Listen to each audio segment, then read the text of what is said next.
As you can tell, it's a street triple. In the first impressions of seeing this, I would call it it's not reinventing the wheel. This is an updated version, obviously to comply with Euro 5. So they've had to do a lot of work on emissions and things like that. This new machine has now got more mid-range, about 9% more mid-range for, I would probably guess it's through the exhaust being in Euro 5 being a lot more captive, and they've had to up the power to make it sort of feel a little bit more free-flowing. More aggressive design. As you can see, the front has had a brand new, you guys will see it in a minute, you've seen it obviously online, brand new front end, more aggressive styling on the side, different graphics. This bike here has had a few accessories put on it, so when you're looking around it has had the tail tidy fitted. It has had the new swash indicators, which are brand new for this year. A brand new different TFT layout. Exhaust pipe is now carbon tipped. You've got daylight running lights, a bit like a No Fear sort of headlights. First impressions in riding this machine is obviously the weather's not that good. These are the new V3 Rosso SPs, Diabolo, which many of you guys who've got street triples know what these are like in the winter, and everyone knows what I ride like, so I've had to be a bit cautious riding this because they're summer tyres anyway.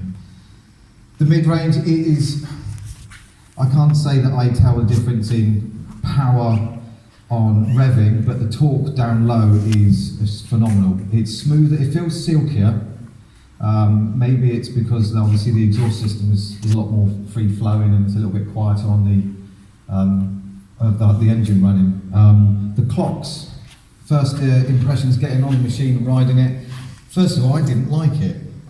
There's 4 different screens. They've completely gone away from the circular rev counter. They've gone away and had this different sort of revving, sort of, the rev counter is completely different. But within about 20 minutes of riding it, I found one of the modes actually I really found it's actually quite, this is the evolution of it. This is how it should be. I've now found like the street triple with the circular one, and I know it's not dated, but this is a lot more easier to see it.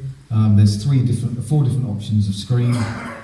3 of them have got connectivity, so when you'll be able, because it's Bluetooth, it has it, doesn't it? The connectivity on this one. So this one is already live, ready to have your Bluetooth and sat-nav, everything connected to it. So the 4 different screen modes that are on there, the 3 of them actually you can have, so you can see where you're going, put your maps in and stuff. So yeah, completely different style and look to that. It's fresh, it's easy. I actually now like it. First, obviously, impressions I didn't, because I like old school round dials, but I think that's a much better improvement. Handling wise, apologies, I won't be able to give a review of what they've done with the rest of it because I can't ride it on these roads like this at the moment. I should be riding it in February in the Algarve. In gently now, in 6th gear. In 6th gear, gently.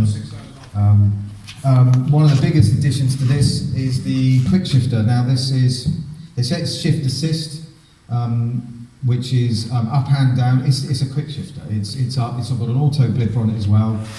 Yes, I have tested it. Yes, I have given it. I give it some beans and used it a little bit. I know we're running this one in, but they always say run it in fast. It will stay fast for the rest of its life. It is. The older one was a little bit more subtle and a little bit more gentle. You guys that have ever had a street triple, you know that you can only get a quick shifter going up. This one does it going down. You have to ride it a little bit hard actually to actually get it to come into play. And when you do use it and abuse it, it's absolutely amazing. It's just you actually find yourself giggling out loud when you're using it because it's designed for that. Its heritage is, to be on the racetrack. Wasn't keen at first when I saw the new headlights, but I think when you put it up against the old one, it's definitely going the right way with the new design, where they've not got this sort of inlet is just one big square bulk. It's actually a little bit smoother lines, better looking. Actually, this is.